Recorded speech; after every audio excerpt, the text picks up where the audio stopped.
Warning: the following video may contain harsh language, crude humor, and may offend unintentionally, and is an affiliate of Scythering Productions. The opinions and comments expressed do not reflect those of the Scythering team. All credit and criticism shall be warranted to TWS Productions. Viewer discretion is advised. Good evening, everyone. DM here from That Wrestling Show with the Money in the Bank predictions. Well, hopefully it's what you guys expect, and hopefully Money in the Bank is going to be a decent pay-per-view. I got the card somewhat scribbled down here. When we get this started, and this is going to be in no particular order. We have the women's match, or I should say the Divas match, which is Brie or Nikki Bella, whoever, going up against Kelly Kelly. She just won the title. They're not really doing much with the Divas right now. They're kind of having a reboot or reset everything since the whole Karma thing. I'm going to give it to Kelly Kelly. It's going to act as a cool-off match in between both title matches, so whatever. We then have Big Show versus Mark Henry. Sorry, I kind of blanked out there because I feel like they've done this before. In fact, they have done this before. Mark Henry has had this monster push since 2000. They seem to do this every time on SmackDown, on ECW, on Raw, to The Undertaker, to Batista, to Bobby Lashley, to John Cena, to Kane. They've done this with every single character. What's funny, as I said last month, that the whole Alberto Del Rio Big Show thing is going to spurn off the heels, and they're going to give it to Mark Henry. That's exactly what they did. Mark Henry right now is being described as a very vicious monster, an SOB that's just going to destroy everything in his path. He's taking out tech equipment, tech guys. Big Show, he's ripped off stuff, steel cage doors, and has just gone on amok. Is he going to win? Probably not.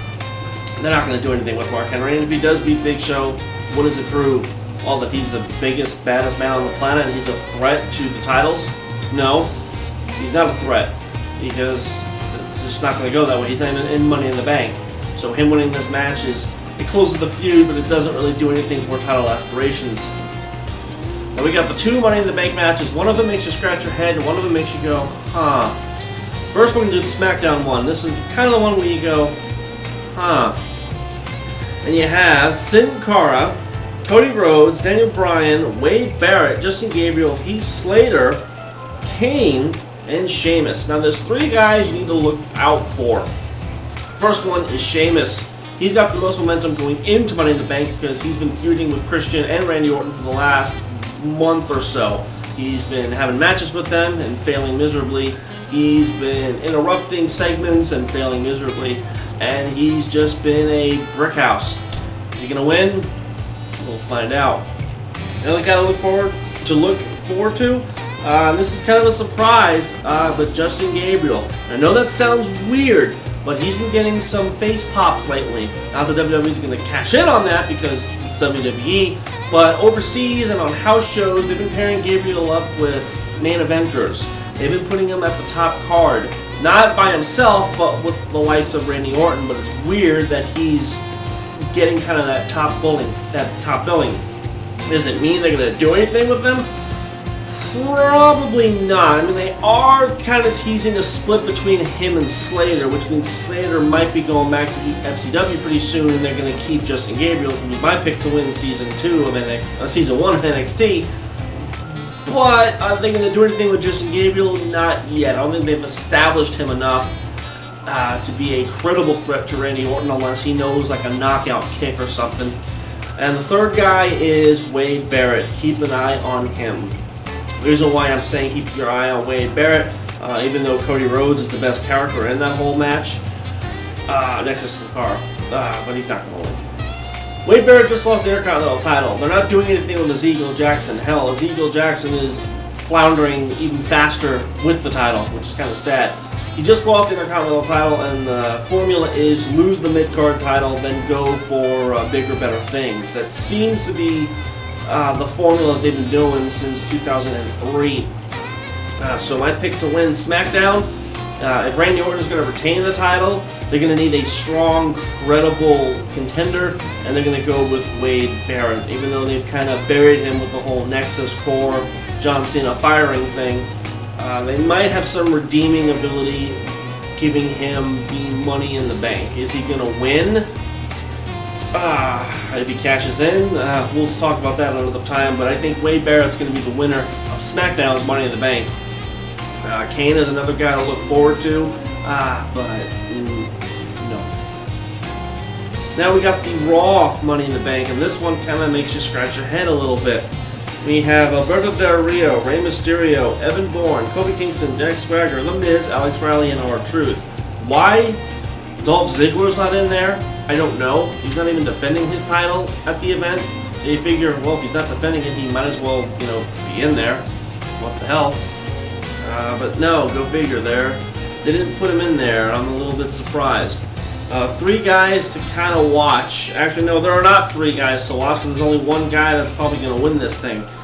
Jack Swagger, he won at WrestleMania 26. No one remembers that, and they badly booked him, so they're done with him. Evan Bourne, they're not going to put the title on a guy that weighs 185 pounds, even though he's my favorite to win the whole thing. It's just not going to happen. Kofi Kingston just lost the United States title, and he's been beaten left and right by Dolph Ziggler, so he's not going to go far. Alex Riley, they are riding on his dick right now. They are sucking on the dick of life of Alex Riley, thinking he's the greatest thing since John Cena. Unfortunately, he's not. He's not the greatest thing in the world. I think they're overbooking him to superstar status. They're not really doing much with him, but just having him beat The Miz. But as we've seen, Jerry Lawler can beat The Miz, so go figure. He's not going to win it. Alex Riley versus John Cena, that's going to sell tickets. The Miz, no. They're done with him. It is obvious The Miz push is, if not dead, flatlining. Since losing that title, this has gone down.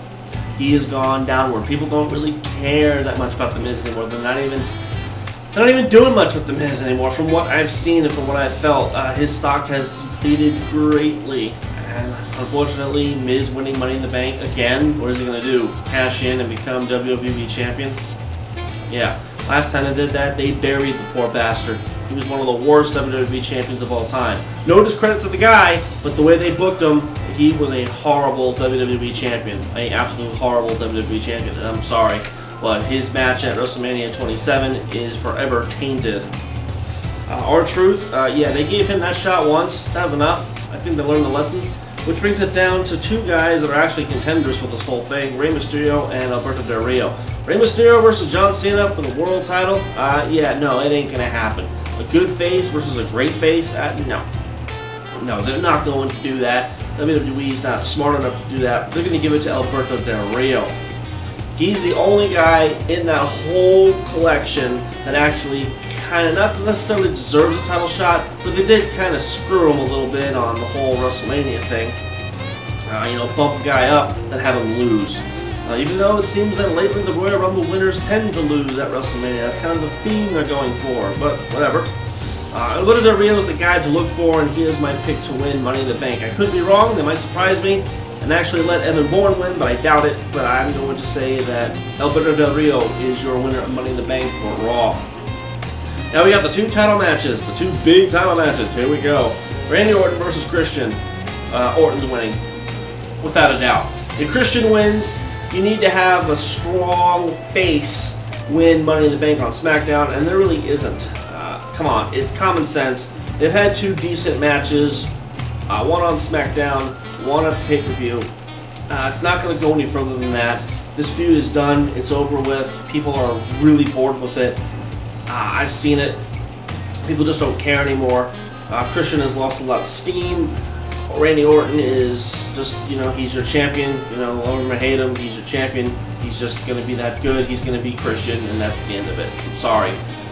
Orton's retaining, and Christian will go off and do something else. Which is unfortunate, because again, they've screwed him with the whole Edge thing and the lack of faith thereof. But unfortunately, that's just how it's going to be. And then we got the big match that everyone's going to spend their $45.95 on, however much this pay-per-view is. CM Punk versus John Cena. This is a match that should have happened 2 years ago. This is a match that I saw coming a long time ago. This is a match that you could say that I've dreamt up and thought of before. This can go one of 2 ways. And watching the promos, essentially the promos on Raw, because that's concrete. I've been avoiding the dirt sheets, and I have been avoiding a lot of the websites, reading up on anything about Punk or Cena or anything of that nature, because WWE is infamous for kind of doing that. There's fan reports saying that Punk is officially leaving on Sunday. There's reports saying that Punk's going back to ROH. There's some saying that no, Punk signed a contract extension. There's some saying that Punk it's all part of an elaborate storyline. I'm not going to believe anything 100% until I see it with my own eyes and hear it with my own ears. I see two big outcomes happening at Money in the Bank. Is it going to influence my prediction? We shall see. The first one, I see Vince McMahon turning on John Cena. And what I mean by that is, if you noticed on Raw, Punk was kind of becoming a face. What I mean by kind of becoming a face, all the fans were on his side. He even said, you don't need to apologize to me, you need to apologize to these people. Kind of weird that for almost 2 years, Punk has been kind of this, not monster heel, but kind of this, stabbing heel, and now he's not necessarily on our side, but he essentially was fighting for us. He was the voice of the people. I kind of see him becoming not necessarily a new Rock, or not necessarily a new Austin, but kind of being the voice of the unheard, as he said. The quiet voice, the one you shut up. CM Punk, in my eyes, became a face on Monday Night Raw, and what I think is going to happen is, since he ripped up that contract, all due to John Cena opening his big fat mouth, and where Cena should have just kept his mouth shut, I think Vince is going to turn on John Cena, because the way he looked at him at the end of Raw kind of implied a little something like he was pissed off at Cena. Hell, Vince McMahon wanted to re-sign CM Punk. Kayfabe wise, he wanted to re-sign CM Punk, and he was going to do it. He was more than ready to do it. So following the current storyline, Vince McMahon wanted CM Punk to stay. So I think Vince McMahon in turn is going to screw John Cena, get him fired, ruin the whole WrestleMania match, and CM Punk won't necessarily become a face, but he'll be the face of the night and then become a heel and kind of be in Vince's back pocket. He won't be the corporate champion, he'll just be Vince's champion. The guy that speaks his mind, says what he wants, and does what he wants. It's kind of like when Vince McMahon kind of handed Steve Austin the title many, many years ago. He had no choice. He just, did the right thing. And I think that's kind of what they're going to go here. I think Vince is going to team up with CM Punk and screw John Cena out of the title. It's going to be in Chicago. Fireworks and confetti everywhere. CM Punk's going to retain, and he's going to actually stay in WWE. And this is all some big elaborate plan. That's the first thing I see happening. The second thing I see happening, Vince screws Punk. What I mean by Vince screws Punk, I mean John Cena helps Vince screw Punk, to the point to where it's in his hometown. They completely destroy him. They wash him under the carpet. They have John Cena just beat CM Punk, and John Cena becomes a full-blown heel. They already don't like the guy as it is, and CM Punk is a massive fan attraction. Whether he goes to ROH, it gives him all the momentum, and whether he stays in WWE, it gives him even more momentum to come back as a star face, and to go up against John Cena again, and they'll have another match, and then they'll build on the whole Cena Rock thing, and then Cena will finally be a full-blown heel, and then The Rock will be the good guy, blah, blah, blah. I still don't really care about that match, to be 100% honest. I really do not care about the match, because I don't care about either one of them. I think that might be another route they might go. John Cena turning full-blown heel in CM Punk's own hometown, and he'll finally be kind of working with Vince McMahon, or Vince McMahon will force John Cena to do it, or they'll have something to do where Cena has to screw CM Punk to win, and they'll just boo him out of the stadium, boo him out of the park, boo him out of the whole place. CM Punk's going to get this big, rousing fan ovation, this big fan support for him to come back, or when he goes to ROH, he's going to, do his thing, and there you go. Who's going to win? Those are the two possible things that I could see them saving this feud, because they are on the cusp of possibly ruining it. And I mean by on the cusp of possibly ruining it, Punk does the work for 40 minutes, John Cena hits 2 moves, 1, 2, 3. That's what I mean by ruining it. My pick, honestly, it's going to CM Punk. Whether they do what I said on film right here, or whether they just have CM Punk win and go to ROH and they destroy the title, they ruin the title, they get rid of the title, and it forces one champion. And then John Cena has to go to ROH to get the belt back. He can't do it. Maybe they might do some kind of cross-promotion thing. Maybe they won't. I personally think that CM Punk is going to win the WWE title. Again, I could be wrong. I don't read the dirt sheets. I don't do any of that crap. However, the way I've been watching the promos and what I've been listening to, I really think that CM Punk is possibly going to take this title. They have all the momentum for him to do it, and it would be the greatest thing WWE ever did. It would literally draw in ratings. It would draw in fans. What's going to happen now with the WWE title, with its lineage that dates all the way back to Bruno Sammartino? What are they going to do with that? Are they going to... That's going to draw in ratings. That's going to make Raw huge. John Cena winning does nothing for the product. Unless they did that idea that I said where they screw CM Punk, but John Cena just flat out 1, 2, 3 winning does nothing. I mean, absolutely nothing for Monday Night Raw. It might make you tune in to get pissed off and Cena even more to see if they screw Punk, by talking. But CM Punk winning the title makes Raw interesting because they don't have a champion. The main event for WrestleMania is ruined. John Cena's gone, Punk is gone, the title is gone. They gotta kind of start from scratch. It makes Raw interesting. They can go 1,000 different ways with it, and that's why I'm picking CM Punk to win the WWE title. Whether he stays, whether it's a storyline, whether he's going, who knows, but CM Punk winning is the greatest thing they have going, and I'm going to back that up 100%. And that's going to do it for my predictions. You can go to the website at thatwrestlingshow.webs.com. Don't quote me on this, but I'm going to try on the night of the pay-per-view on that website have a chat room open. I've been working on the chat room for the last couple days now, trying to get things working, and I will be watching the pay-per-view from the comfort of my own home, and I will try to have a chat room up and you can converse with me and others that happen to show up, and we'll just discuss the pay-per-view, and if not, you'll get my review of it after the pay-per-view. But other than that, I am DM from That Wrestling Show. I cannot wait to see where this pay-per-view is going to go. This is going to make or break a lot of WWE fans. They're either going to embrace this product or they're going to be done with this product. Not because they're so big on CM Punk, but I think it's at that level. As I said several months ago when I first did this show, one of the first things was CM Punk. When he walks, people are going to go with him, and right now he's got so many fans in his hand that if he does walk away, I think the fans are going to go with him, and I don't think WWE is that stupid to let something like that, and let a golden opportunity like that slip away. I am Dan from That Wrestling Show, and I will see you next time.